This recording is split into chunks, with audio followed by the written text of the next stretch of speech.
Hello everyone. जैसा कि हम लोग अपने पिछले वीडियो में भारतीय राष्ट्रवाद से जुड़े कुछ महत्वपूर्ण आंदोलन को जो किसानों द्वारा या मजदूरों द्वारा किए गए उसको हम लोग पढ़ रहे थे। एक सीक्वेंस की तरफ से हम लोग आगे बढ़ रहे थे। आज उसी चीज़ को आगे बढ़ाते हुए हम लोग आगे खिलाफत आंदोलन को पढ़ने वाले हैं।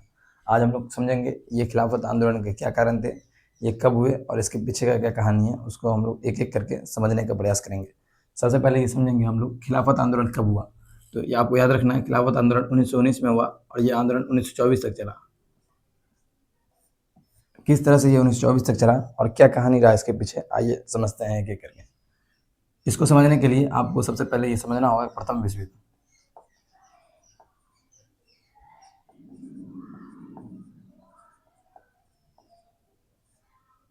प्रथम विश्व युद्ध जो है जो 1914 से लेकर 1918 तक चला। इस युद्ध में दो तरह के देश थे, एक थे ध्रुवी राष्ट्र, एक थे मित्र राष्ट्र। पूरा दुनिया जो है दो खेमों में बट गया था, एक मित्र राष्ट्र और एक ध्रुवी राष्ट्र। यहाँ पर हमें ध्यान ये रखना है कि यहाँ पर ध्रुवी राष्ट्र जो है प्रथम विश्व युद्ध में हारता है और मित्र राष्ट्र जो है कहीं ना कहीं जीत जाता है। ठीक है, इसमें जो है पूरा युद्ध का जो है जिम्मेदार जर्मनी को माना जाता है और जर्मनी के साथ कुछ वार्साई संधि वगैरह जो है किया जाता है। तो वो तो विश्व युद्ध की बात हो गई। अभी हम लोग को पकड़ के ये चलना है ध्रुवी राष्ट्र में कौन कौन देश शामिल थे। इटली, जर्मनी, जापान, तुर्की आदि, ये सब ध्रुवी राष्ट्र में थे। इधर से था फ्रांस, ब्रिटेन, रूस, अमेरिका भी बाद में शामिल हुआ। हालांकि रूस 1917 में प्रथम विश्व युद्ध से हट गया था। ठीक है, तो ये सब छोटा मोटा देश जो है, ये सब तो बड़े बड़े देश हो गए और भी कई छोटे मोटे देश इनमें सम्मिलित थे। तो प्रथम विश्व युद्ध में इस तरह से पूरा दुनिया बटा हुआ था मित्र राष्ट्र में, और इधर ध्रुवी राष्ट्र में इस तरह से बटा हुआ था। समझना ये है कि प्रथम विश्व युद्ध में जो है मित्र राष्ट्र की जो है विजय हुई थी और ध्रुवी राष्ट्र कहीं ना कहीं हार गया था। हम लोग सही से थोड़ा समझेंगे तो ब्रिटेन जो है, यही ब्रिटेन हम लोग को समझना है। ब्रिटेन पर कब्जा था किसका? ब्रिटेन पर किसी का कब्जा नहीं, भारत पर किसका कब्जा था? ब्रिटेन पर, ब्रिटेन का। भारत किसका उपनिवेश था? ब्रिटेन का। और तुर्की, ये जो तुर्की है, ये तुर्की क्या हो गया? हार गया। तो अब जो है तुर्की भी उपनिवेश हो गया किसका? ब्रिटेन का उपनिवेश हो गया। तो ये तुर्की में एक सिस्टम चला करता था खलीफा, या फिर तुर्की में सुल्तान का सिस्टम चलता था। तुर्की का जो सुल्तान होता था, उसको खलीफा कहा जाता था। और ये खलीफा का जो पद था, खलीफा का जो पोस्ट था, वो कहीं ना कहीं मुस्लिम धर्म का प्रधान, मुस्लिम धर्म के लिए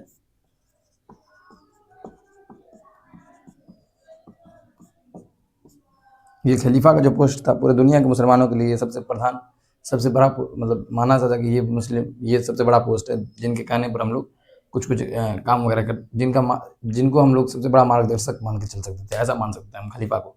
मुस्लिम धर्म का प्रधान माना जाता था खलीफा को, और ये तुर्की का सुल्तान हुआ करता था। ब्रिटेन जब विजय प्राप्त करता है तुर्की पर और तुर्की को जो अपना उपनिवेश बनाता था, तो ये सिस्टम को, ये जो खलीफा का सिस्टम आ रहा है उसको सबसे पहले खत्म करना चाहता है। जब ये खलीफा का सिस्टम को खत्म करना चाहता है तो पूरा दुनिया में, विश्व के बहुत सारे कोनों में कहीं ना कहीं इस खलीफा के समर्थन में, यानी खलीफा के समर्थन में, या ब्रिटेन के, आप समझ, या ब्रिटेन के विपक्ष में, जहाँ जहाँ ब्रिटेन का उपनिवेश था या नहीं भी था, जहाँ सब जगह पर आंदोलन होना शुरू होता है और उसी को खिलाफत आंदोलन कहा जाता है। इस प्रकार भारत में हम लोग पहले से उपनिवेश थे ब्रिटेन के, जिस तरह से यहाँ पर हो रहा था, ब्रिटेन ही यहाँ पर जुल्म कर रहा था, इस तरह के सिस्टम को खत्म करना चाह रहा था। हम लोग भी ऑलरेडी उपनिवेश थे ब्रिटेन के, तो हम लोग भी यहाँ पर भारत में कहीं ना कहीं एक खिलाफत आंदोलन, क्योंकि भारत में भी एक बड़ी संख्या में मुस्लिम रहते थे और उन्होंने भी इसको समर्थन किया, खलीफा सिस्टम रहना चाहिए, ऐसा उनका भी मानना था। तो भारत में आइए देखते हैं क्या होता है। इस तरह की चीज़ को अगर आपको यहाँ तक समझ में आ गया तो इससे आगे आपको समझने में दिक्कत नहीं होगी। ये खलीफा सिस्टम कहीं ना कहीं कनेक्शन है कहाँ से? तुर्की से। ये खिलाफत आंदोलन का संबंध कहाँ से? तुर्की से है। लेकिन आप देखिए भारत के मुसलमानों ने खिलाफत आंदोलन शुरू किया,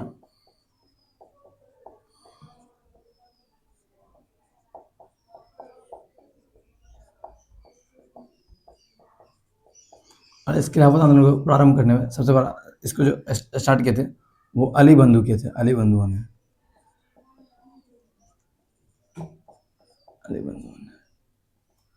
अली बंधुओं में तो आपको याद रखना है मोहम्मद अली,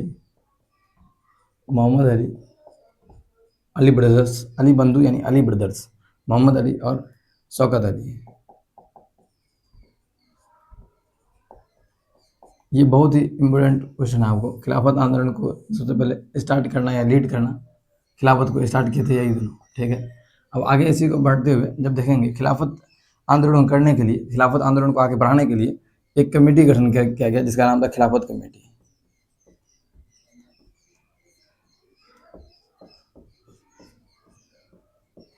मार्च 1919 में इस कमेटी का गठन हुआ, खिलाफत कमेटी का। और उसके बाद एक समिति, एक और इसका एक अखिल भारतीय स्तर पर इसका वो करने के लिए, इस आंदोलन को चलाने के लिए अखिल भारतीय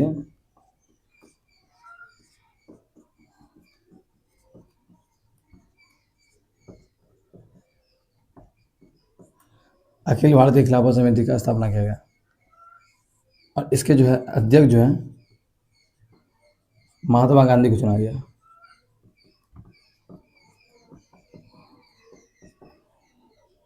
महात्मा गांधी को चुना गया इसके खिलाफत समिति के अध्यक्ष, जिनका मोहम्मद अली जिन्ना ने विरोध भी किया था वहाँ पर। इस प्रकार हम लोग देखें खिलाफत आंदोलन को, यहाँ पर महात्मा गांधी यहाँ पर अध्यक्ष बन गए। महात्मा गांधी कहीं ना कहीं जान रहे थे कि ये हम लोग जो जब मुस्लिमों का समर्थन करेंगे तो मुस्लिम भी कहीं ना कहीं हम लोग के साथ आके जो है, ये जो हमारे यहाँ जो राष्ट्रवादी आंदोलन, हम लोग भी लड़ रहे थे ब्रिटेन से ही, वहाँ का भी मुद्दा ब्रिटेन से ही लड़ना था। तो कहीं ना कहीं महात्मा गांधी भी उसको समर्थन करते थे कि हम लोग भी आगे चलकर किसी प्रकार का मूवमेंट करेंगे, किसी प्रकार का आंदोलन करेंगे तो भारतीय मुसलमानों का उसमें समर्थन प्राप्त हो हम लोग को। तो महात्मा गांधी दूरदृष्टि से देखते थे और अच्छा सोचकर इसको इसमें जो है कहीं ना कहीं समर्थन करते हैं। और अमृतसर अधिवेशन 1919 में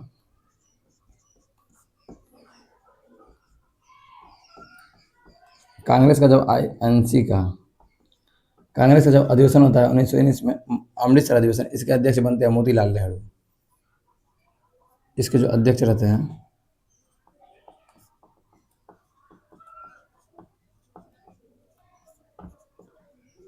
महात्मा गांधी के कहने पर, ये जो कांग्रेस, ये जो था, ये इस अधिवेशन में जो है कहीं ना कहीं खिलाफत को समर्थन करते हैं।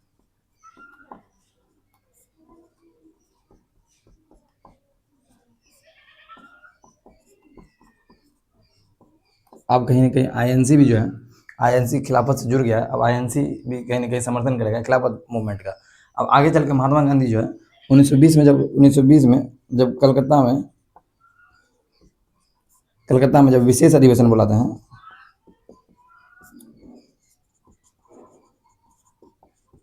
जब आईएनसी का विशेष अधिवेशन होता है 1920 में कलकत्ता में, तो वहाँ पर महात्मा गांधी जो है एक प्रस्ताव रखते हैं कि असहयोग आंदोलन का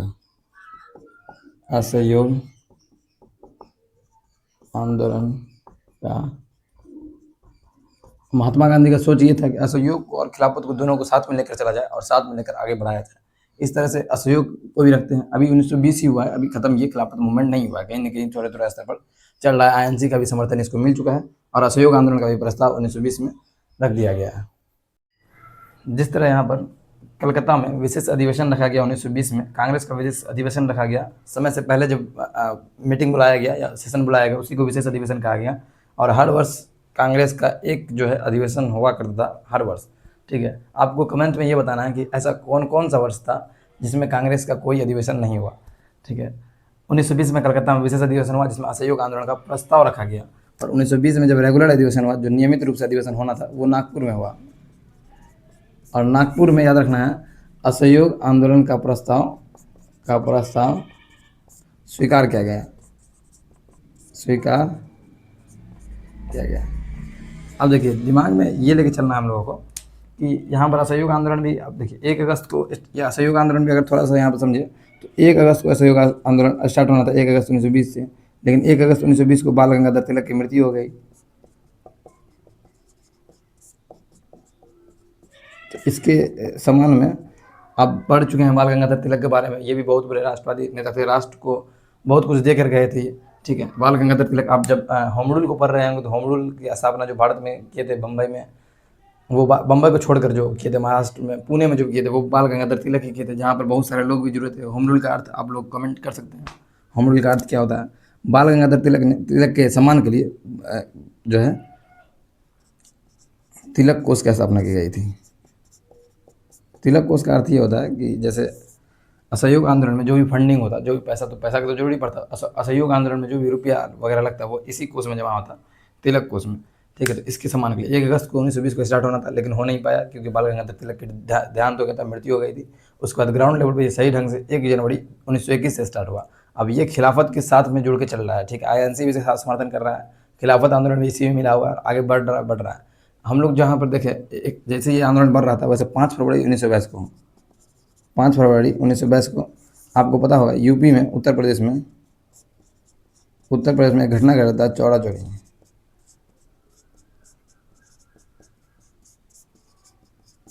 जहाँ पर जो है 22 पुलिसकर्मी जो है,